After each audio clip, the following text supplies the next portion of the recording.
नमस्कार साथियों और विद्यार्थियों। इस वीडियो के अंतर्गत हम राम लक्ष्मण परशुराम संवाद के चौथे काव्यांश का भावार्थ पढ़ेंगे। साथ में शास्त्र वाचन, संदर्भ, प्रसंग एवं इसकी विशेषता भी जानेंगे। तो आइए शुरू करते हैं। कौशिक सुनहु मंद यहु बालकु, कुटिलु काल बस निज कुल घलकु। भानु वंश राकेश कलंकु, निपट निरंकुशु अवधु असंकु। काल काबलु हुई छन माही, कहो पुकारी खोरी मोहि नाही। तुम हट कहु जो चाहु वो बारा, कही प्रतापु बलु रोसु हमारा। लखन कहु मुनि सुजसु तुम्हारा, तुम अछत को बर नहीं पारा। अपने मुँह तुम आपनी करनी, बार अनेक भांति बहुवर्णी। नहीं संतोष तपुनि कछु कहु, जनिर सिरो की दुसह दुख सहु। वीर व्रति तुम धीर अछोभा, गारी देत न पाबहु शोभा। सूर समर करनी करही, कही न जनावही आपु। विद्यमान रन पाई रिपु, कायर कथई प्रतापु। शास्वर वाचन के बाद आइए अब हम शब्दार्थ पढ़ते हैं। कौशिक, कौशिक अर्थात विश्वामित्र। मंद, मंद अर्थात मंद बुद्धि या मूर्ख। कुटिल, कुटिल, कुटिल अर्थात कपटी या टेढ़ा या टेढ़े स्वभाव वाला। कालवश अर्थात मृत्यु के बस में आकर या मृत्यु के वशीभूत होकर। घालकू, घालकू अर्थात घातक या नष्ट करने वाला। भानुवंश, भानुवंश अर्थात सूर्यवंश, भानु अर्थात सूर्य। राकेश, राकेश अर्थात चंद्रमा। कलंकु, कलंकु अर्थात कलंक या धब्बा। निपट, निपट अर्थात बिल्कुल या निरा या अत्यंत। निरंकुश, निरंकुश अर्थात जिस पर किसी का अंकुश ना हो। उद्दंड या स्वच्छंद या अनुशासनहीन। अबुधु, अबुधु अर्थात नासमझ या अज्ञानी। असंकु, असंकु अर्थात जिसको शंका ना हो, जो निडर हो, तो असंकु अर्थात निडर। काल कबलु, काल कबलु अर्थात मृत्यु का ग्रास, मृत्यु के मुंह में जाने वाला। क्षणमाही अर्थात क्षण भर में। खोरी, खोरी अर्थात दोष। हटकहु, हटकहु अर्थात मना कर लो या रोक लो। जो अर्थात अगर या यदि। चाहऊ अर्थात चाहते हो। उबारा अर्थात बचाना। प्रतापु अर्थात प्रताप या पराक्रम। रोसु अर्थात क्रोध या गुस्सा। सुजसु अर्थात यश या कीर्ति। अछत, अछत अर्थात रहते हुए या होते हुए। को अर्थात कौन। बरनई, बरनई अर्थात वर्णन करना। पारा अर्थात समर्थ या कर पाना। आपनी अर्थात अपनी। करनी अर्थात कार्य। बहु अर्थात बहुत। बरनी अर्थात वर्णन करना। पुनि, पुनि अर्थात पुनः या दोबारा। कहऊ, कहऊ अर्थात कहिए। जनी अर्थात मत। रिस अर्थात क्रोध या गुस्सा। दुसह अर्थात असहनीय या जिसे सहा ना जा सके। सहऊ अर्थात सहिए या सहन कीजिए। वीरव्रती अर्थात वीरता का व्रत धारण करने वाला। धीर अर्थात धैर्यवान। अछुआ अर्थात विचलित ना होने वाला या क्रोध ना करने वाला या जल्दी ना बौखलाने वाला। गारी देत अर्थात गाली देते हुए। सूर अर्थात सूरवीर। समर अर्थात युद्ध। जनावही अर्थात जताते या प्रकट करते हैं। विद्यमान अर्थात उपस्थित पाकर। रिपु अर्थात शत्रु या दुश्मन। कायर अर्थात डरपोक। कथई अर्थात कहते या बखान करते। शब्दार्थ के बाद आइए अब हम संदर्भ पढ़ते हैं। तो प्रस्तुत पद्यांश या काव्यांश हमारी पाठ्य पुस्तक क्षितिज के पाठ राम लक्ष्मण परशुराम संवाद से लिया गया है। इसके रचयिता तुलसीदास हैं।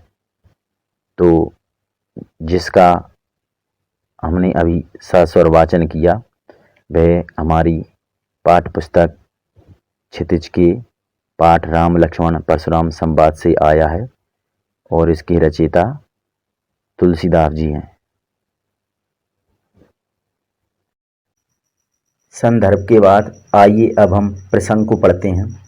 प्रस्तुत काव्यांश में परशुराम विश्वामित्र से अपने गुणों का बखान करवाकर लक्ष्मण को उद्दंडता करने से रोकने की सलाह देते हैं, तो लक्ष्मण उनकी इस आत्म प्रशंसा की प्रवृत्ति पर व्यंग प्रहार करने लगते हैं।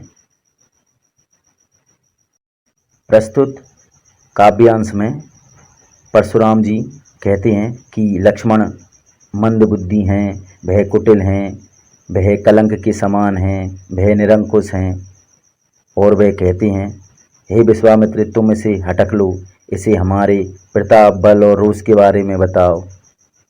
जिस पर लक्ष्मण जी कहते हैं कि हे मुनि, आप अपनी करनी अपने मुँह से कर रहे हैं, अपने गुणों का बखान अपने मुँह से कर रहे हैं।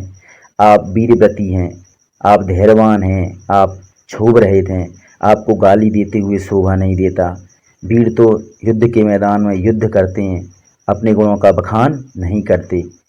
तो इस तरह लक्ष्मण परशुराम जी की जो आत्म प्रशंसा की जो प्रवृत्ति है, डींगे हाँकने की उनकी जो प्रवृत्ति है, उस पर वह व्यंग कर रहे हैं। आइए अब हम इस काव्यांश में आए एक एक छंद का भावार्थ करते हैं। पहला छंद चौपाई छंद है।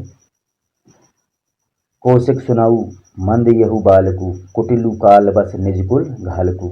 कौशिक अर्थात विश्वामित्र, सुनहु सुनो, यहु यह, बालकु बालक, मंद बुद्धि है अर्थात मूर्ख है, कुटिलु यह कुटिल है अर्थात टेढ़े स्वभाव वाला है, कालवश और काल के वशीभूत होकर, निजकुल निजकुल अर्थात स्वयं के कुल या स्वयं के खानदान के लिए, घालकू अर्थात घातक हो गया है या स्वयं के खानदान का नाश करने वाला हो गया है।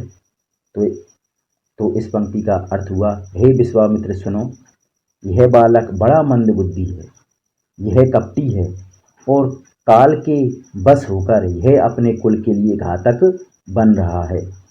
आगे, भानुवंश राकेश कलंकु, निपट निरंकुशु अवधु असंकु। भानुवंश अर्थात सूर्यवंश, राकेश अर्थात चंद्रमा और कलंकु अर्थात कलंक या धब्बा। तो परशुराम कह रहे हैं कि यह सूर्य वंश रूपी चंद्रमा पर कलंक के समान है। भानुवंश को अर्थात सूर्य वंश को उन्होंने चंद्रमा बताया है, तो लक्ष्मण को उस चंद्रमा पर लगा कलंक या धब्बा बताया है। निपट अर्थात बिल्कुल ही या निरा। निरंकुशु निरंकुश है अर्थात जिस पर किसी का अंकुश ना हो, जो किसी की बात ना सुनता हो, अपनी ही चलाता रहता हो, अर्थात उद्दंड। तो यह बिल्कुल ही उद्दंड है। अवधु अर्थात ना समझ है, मूर्ख है। असंकु अर्थात इसे शंका भी नहीं होती, ये डरता भी नहीं है किसी से, अर्थात यह निडर है।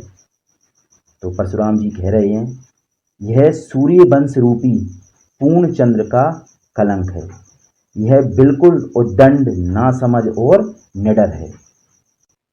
अगली चौपाई है। काल कबलु हुई ही छन माही, कहों पुकारी खोर मोहि नाही।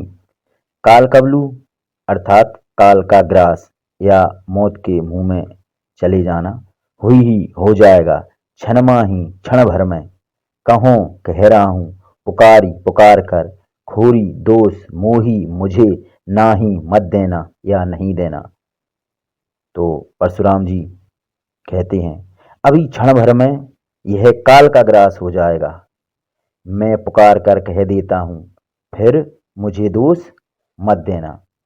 अर्थात लक्ष्मण जी उत्तर दे रहे हैं, जिससे परशुराम जी का क्रोध और भड़क गया है और वह लक्ष्मण जी को मारने के लिए तैयार हो जाते हैं। और फिर सभा में उपस्थित लोगों से कहते हैं कि यह अभी मृत्यु का ग्रास हो जाएगा या मौत के मुंह में चला जाएगा। फिर लोगों, मुझे दोष मत देना, मैं पुकार पुकार कर अभी कह देता हूँ। तुम हटकहू जो चाहू उबारा। हटकहू अर्थात रोक लो, जो अर्थात जो, चाहू चाहते हो, उबारा बचाना, कही कहो या अवगत कराओ। प्रतापु प्रताप के बारे में, बलु बल के बारे में, रोसु गुस्से के बारे में, हमारा अर्थात हमारे। तो परशुराम जी कह रहे हैं कि हे विश्वामित्र, तुम इसे हटक लो, तुम इसे रोक लो, जो इसे बचाना चाहते हो।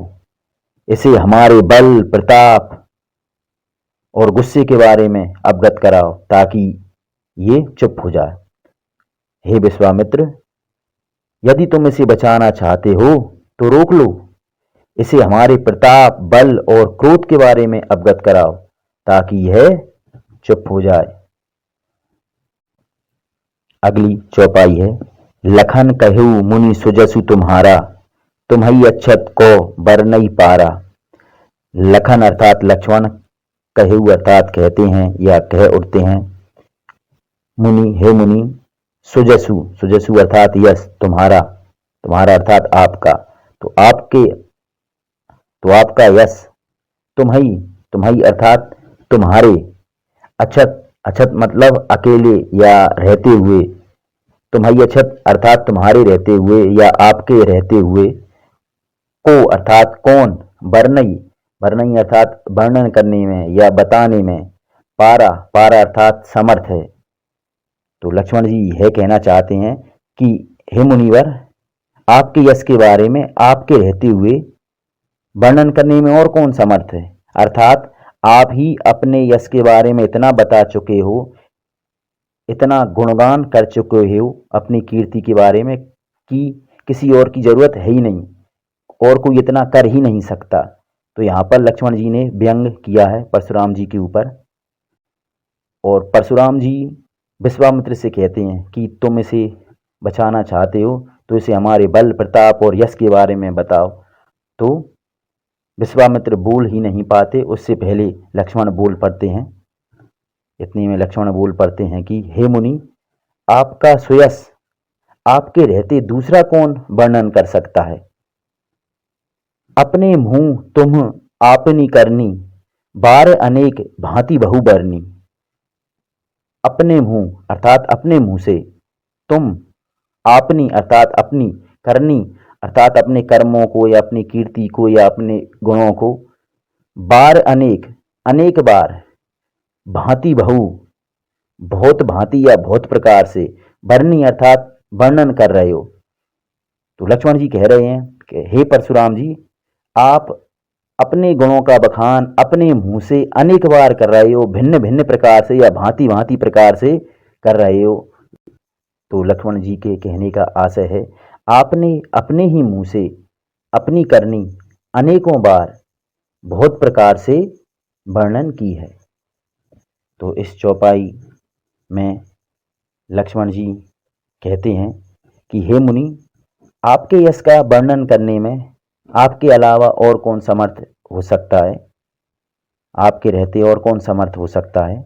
आप अपनी करनी को, अपने गुणों को अपने मुंह से अनेक बार और भिन्न भिन्न प्रकार से ही वर्णन कर चुके हैं, तो किसी और की जरूरत है ही नहीं।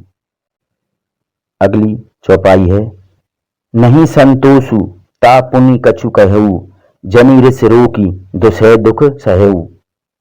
लक्ष्मण जी कहते हैं, नहीं संतोषु, अगर संतोष नहीं है अर्थात अपने गुणों का वर्णन करने से अगर आपका जी नहीं भरा, आपको संतोष नहीं हुआ, ता तो, पुनि अर्थात दोबारा, कछु कुछ, कहऊ कहो या कह डालिए।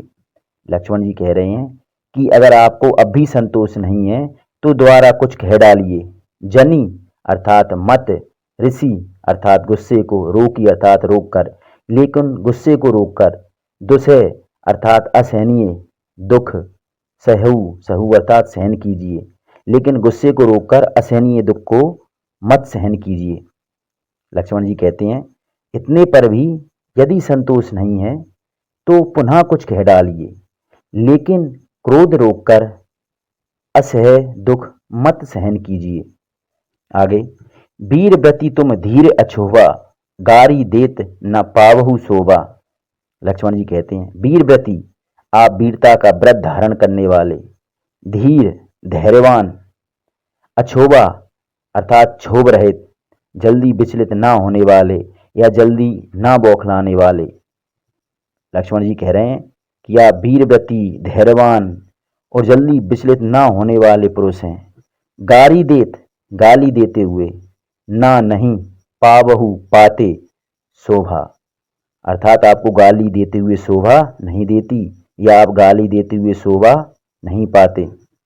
तो देखिए, आप वीरता का व्रत धारण करने वाले, धैर्यवान और विचलित ना होने वाले पुरुष हैं।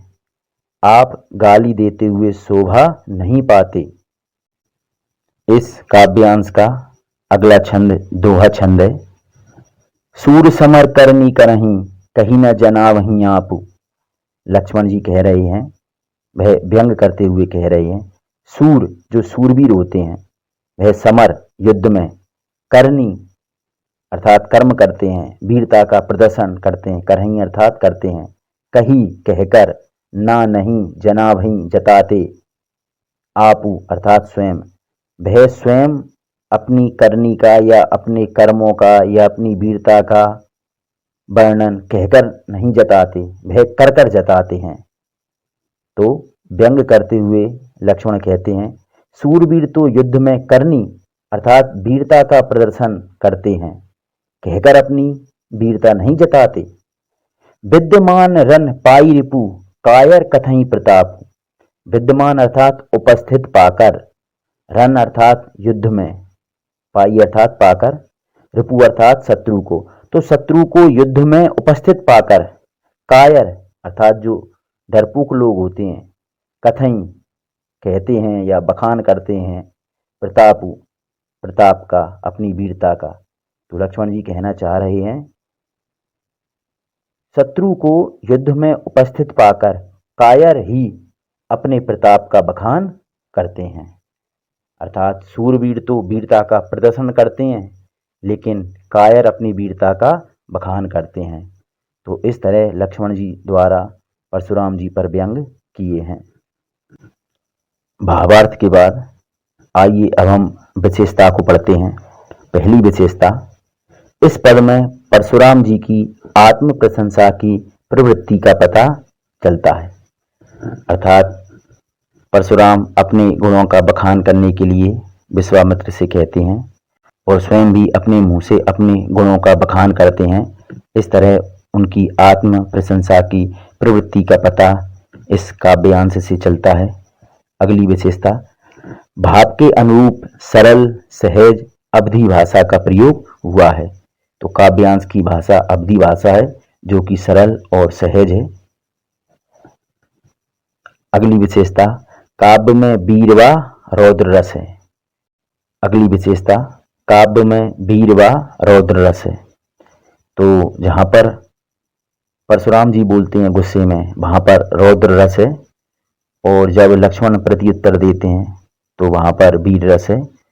तो इस पूरे काव्यांश में किन्हीं किन्हीं चौपाइयों में वीर रस, तो कहीं कहीं हमें रौद्र रस देखने को मिलता है। अगली विशेषता, काव्य में अनुप्रास अलंकार आया है। जैसे कुटिलु कालवश यहाँ कावर्ण की आवृत्ति हुई है, तो यहाँ अनुप्रास अलंकार है। इसी तरह निपट निरंकुशु यहाँ नावर्ण की आवृत्ति हुई है। इसी तरह सूर समर यहाँ सावर्ण की आवृत्ति हुई है। तो इस तरह इसमें अनुप्रास अलंकार आया है। अगली विशेषता है, काव्य चौपाई एवं दोहा छंद में है। तो इस तरह इस काव्य में 4 चौपाइयाँ एवं 1 दोहा है। तो यह पूरा काव्यांश चौपाई एवं दोहा छंद में है। तो इस तरह यह काव्यांश पूरा हुआ। धन्यवाद।